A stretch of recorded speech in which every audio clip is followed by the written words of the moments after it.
Entangled between two enemies. Counteraction. Chapter 1. The spots of blood stared up at Emem from the bathtub. She sighed, feeling defeated, and poured water to wash them away. She climbed out of the tub and started filling it with warm water. Her leg throbbed, right above the ankle, from the cut she had gotten mere minutes ago. Her body trembled as she bent over and clutched the edges of the tub. She felt weak from being thrown across the room like a rag doll. Her self-esteem had already been killed off long ago, so the wounds in her heart were not hurting as much tonight. The water tipped over the edges of the tub. Emem turned off the faucet and took a deep breath. A small part of her had always known that she would end up in a marriage like this. She was too meek, too feeble, an easy prey for a monster that Bennett was, and there was nothing she could have done to escape it. Emem lifted her wounded leg and slowly dipped it into the warm water. Her wound throbbed harder. "It's nothing. It's nothing. It's nothing. It will be okay." Her whispers were not reaching her ears today. She was so close to the edge tonight that she felt like giving up. The pain in her wound dulled. As she lowered herself in the tub, she could feel the wounds that were not visible on the surface.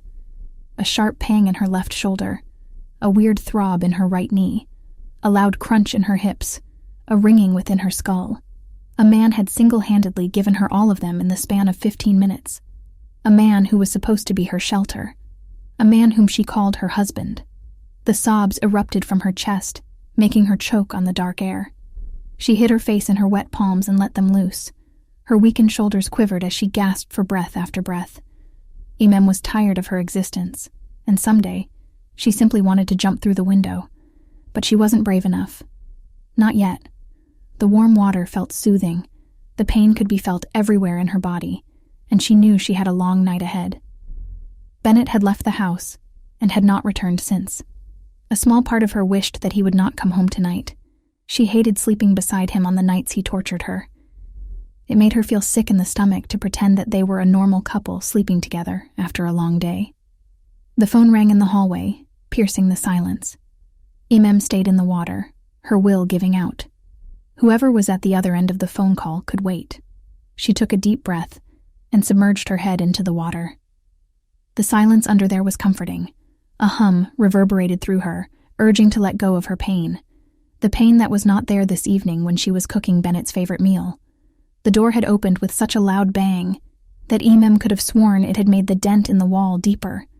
The paint was already missing there, with bits of concrete falling off, the outcome of the door being thrown open so many times against it.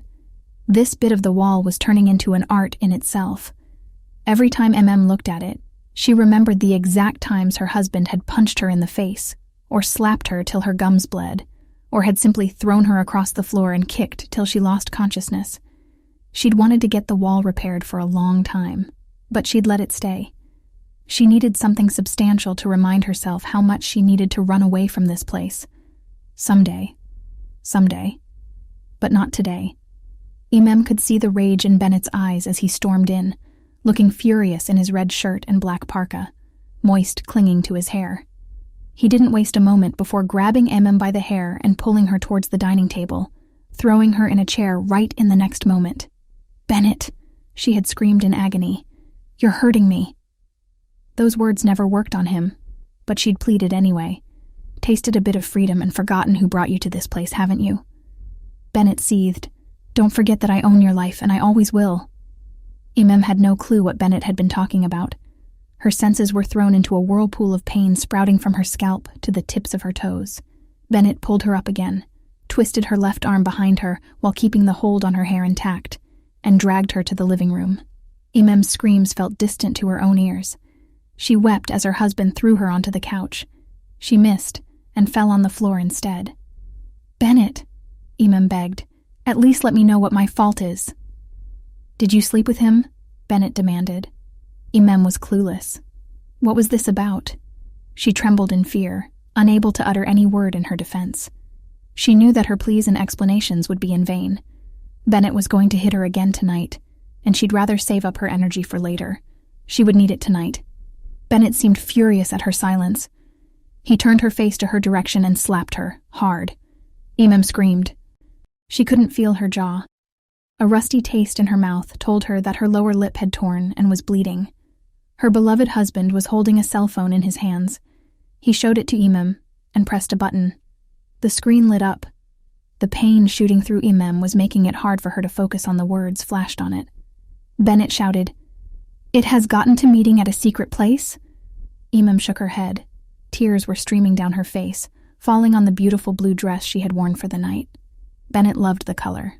She'd never particularly romanced her husband, as the moments would always be filled with fear and indifference. But every now and then, she ached for affection. She had seen countless marriages take place before her eyes, back in home, and where she lived now. She saw how some husbands looked at their wives. She had never seen that in Bennett, not in any of the years they had spent together. But sometimes, she simply craved to be loved. On days when the ache became unbearable, she would do stupid things like wearing his favorite color or cooking for him. It never registered to him for some reason.